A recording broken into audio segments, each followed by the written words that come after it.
नन्ही चिड़िया का सपना। एक बहुत घना जंगल था और उस जंगल में एक छोटी सी चिड़िया रहती थी। उसका नाम था चुनमुन। चुनमुन अभी बहुत ही छोटी थी, इतनी छोटी कि उसे उड़ना भी नहीं आता था। वो अक्सर अपनी माँ को और दूसरी बड़ी चिड़ियों को आसमान में ऊंचे ऊंचे उड़ते देखती और उसका भी मन करता था कि वो भी उन सब के साथ उड़े।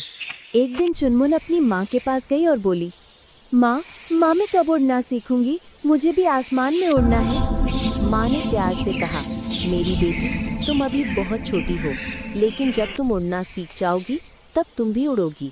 बस तुम्हें हिम्मत नहीं हारनी है और कोशिश करते रहना है। चुनमुन ने अपनी माँ की बात को अपने मन में बिठा लिया, गांठ बांध ली। हर रोज वो अपने घोंसले के किनारे पर आकर अपने छोटे छोटे पंख फड़फड़ाती, लेकिन पहली बार जब उसने उड़ने की कोशिश की, वो सीधा धड़ाम से नीचे गिर गई। उसे हल्की चोट भी लगी, पर उसने हार नहीं मानी। अगली बार उसने फिर से कोशिश की। इस बार वो थोड़ी सी ऊंची उड़ी, लेकिन फिर से नीचे गिर गई। ऐसा कई दिनों तक चलता रहा। बाकी छोटी चिड़ियाएं उसका मजाक उड़ाती, देखो देखो चुनमुन उड़ नहीं पाती। चुनमुन को ये सब सुनकर बहुत बुरा लगता था, पर उसने अपनी माँ की बात याद रखी, हिम्मत नहीं हारनी है। और फिर एक सुबह सूरज की पहली किरण के साथ चुनमुन ने एक गहरी सांस ली और पूरे जोर से अपने पंख फड़फड़ाए। इस बार वो गिरी नहीं, वो थोड़ी देर हवा में रही, फिर धीरे धीरे और ऊपर उठी।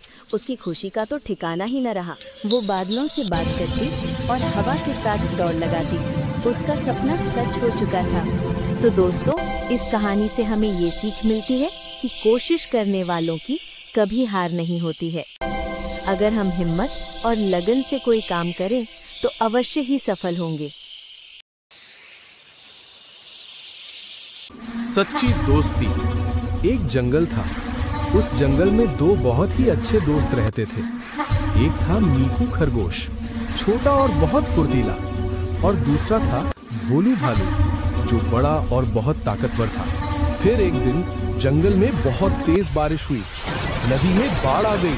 मीकू और भोलू नदी के किनारे खेल रहे थे और अचानक भोलू का पैर फिसल गया और वो नदी के तेज बहाव में बहने लगा।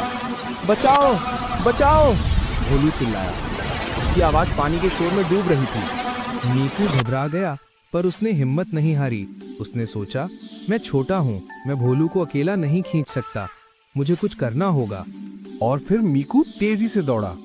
उसने एक लंबी और मजबूत बेल या लता ढूंढी।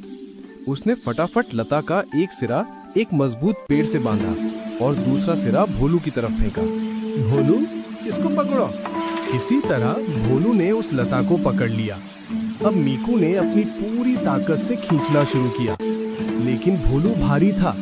मीकू का छोटा शरीर कांप रहा था। मीकू ने जोर से आवाज लगानी शुरू की, कोई मदद करो, मेरी दोस्त भोलू नदी में बह रहा है, कोई तो आओ।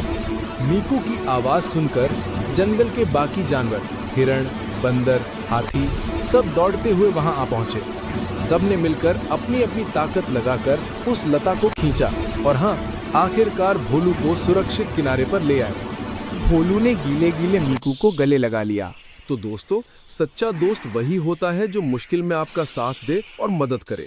याद रखिए, दोस्ती में बहुत ताकत होती है।